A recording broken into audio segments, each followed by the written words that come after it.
اچھا یہ قرآن حکیم کو ہم کہتے ہیں، آپ دیکھیں بہت سی چیزیں ہماری بھی سمجھ میں آ رہی ہیں، ظاہر ہے کہ ہم کہتے ہیں قرآن اصل میں عملی کتاب ہے، عمل کی کتاب ہے. مطلب ایسا نہیں کہ قرآن حکیم جو اتنی ضخیم کتاب جو اللہ تعالیٰ نے لکھ کے فرشتوں سے کہا ہو یہ جا کے رسول اللہ صلی اللہ علیہ وسلم کو دے دو، جیسا حضرت موسیٰ علیہ السلام کو جو ہے وہ صحف لکھے ہوئے دیے گئے تھے نا سارے کہ بھئی یہ دے دو جا کے. ایسا نہیں ہوا.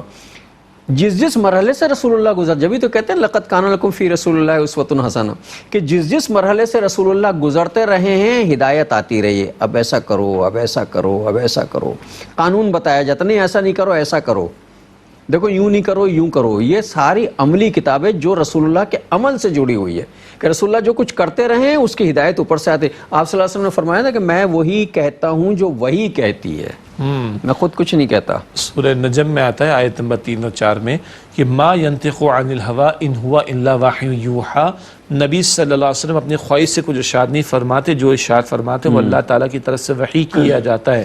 اس میں ایک اور اہم نقطہ کیا ہے، قرآن حکیم بھی وحی کیا گیا حضور پر صلی اللہ علیہ وسلم، اور قرآن حکیم کے علاوہ بھی حضور پر وحی آئی ہے غیر مطلوع.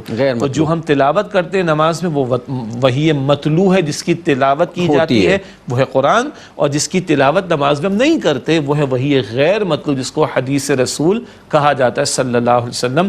تو حضور جو فرما رہے، حضور جو کر رہے ہیں وہ اللہ تعالیٰ کی وحی کے مطابق. مزید برآں حضور نے قرآن کی عملاً بھی تصویر ہمارے سامنے پیش کی ہے. ام عائشہ رضی اللہ تعالیٰ عنہ سے پوچھا گیا اللہ کے رسول علیہ السلام کے اخلاق کے بارے میں آپ نے کیا فرمایا تھا؟ کانا خلقہ القرآن، اللہ کے پیغمبر کے اخلاق تو قرآن صلی اللہ علیہ وسلم. قرآن تم الفاظ میں پڑھتے ہو، قرآن اگر عمل میں دیکھنا ہو تو محمد مصطفیٰ صلی اللہ علیہ وآلہ وسلم کی زندگی کو دیکھ لو.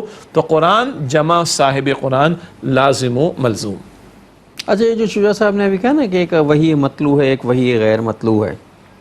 مطلوع وہ ہے جو تلاوت کی جو قرآن میں موجود ہے، غیر مطلوع ہے جو قرآن میں موجود نہیں رسول اللہ کی احادیث ہیں. یعنی وحی کے اور بھی قسمیں تھیں، یعنی رسول اللہ پر وقتاً فوقتاً جو ہے وحی آتی رہتی تھی، وہ مطلوع نہیں تھی. ایک دلچسپ مثال ہمارے ناظرین کے لیے، نماز ادا کرتے ہیں، وضو کرتے ہیں نا پہلے، وضو کے 4 فرائض قرآن کریم میں ذکر کیے گئے ہیں. وضو کے 4 فرائض کا ذکر قرآن کریم میں سورۃ المائدہ میں آتا ہے، اور سورۃ المائدہ تو مدنی سورت ہے جو کہ 6 ہجری میں کم و بیش نازل ہو رہی.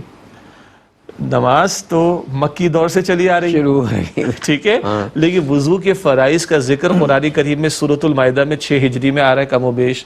تو کیا اس سے پہلے معاذ اللہ مسلمان بغیر وضو نماز ادا کر رہے تھے؟ نہیں، وہ وضو کا طریقہ اللہ نے سکھا دیا. وحی غیر مطلوع جبریل امین کے ذریعے حضور کو سکھا دیا صلی اللہ علیہ وسلم.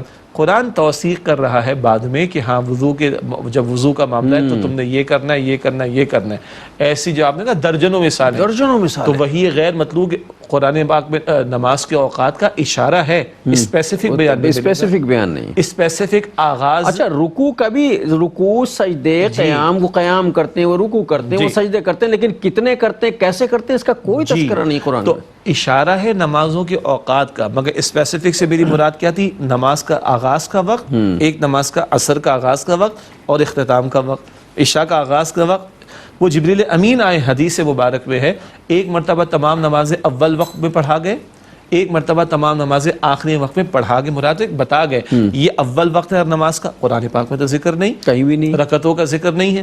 ارکان نماز کا ذکر ہے، قیام ہے، رکوع ہے، سجدہ، مگر پہلے قیام ہوگا، پہلے رکوع ہوگا، پہلے سجدہ، اور کیسے ہوگا، اور رکوع کتنے، سجدے کتنے، رکعتیں کتنی، وہ وحی غیر مطلوع نے بتایا ہے. تو قرآن جمع صاحب قرآن، یہ دین اس طرح مکمل ہوگا. اسے کہتے ہیں حجیت حدیث. جی، قرآن کے بعد جو ہے حضور صلی اللہ علیہ وسلم کی حدیث جو ہے وہ ہمارے دین کا سب سے بڑا ماخذ ہے، اور حدیث کے بغیر قرآن کو سمجھنا جو ہے وہ ممکن نہیں ہے.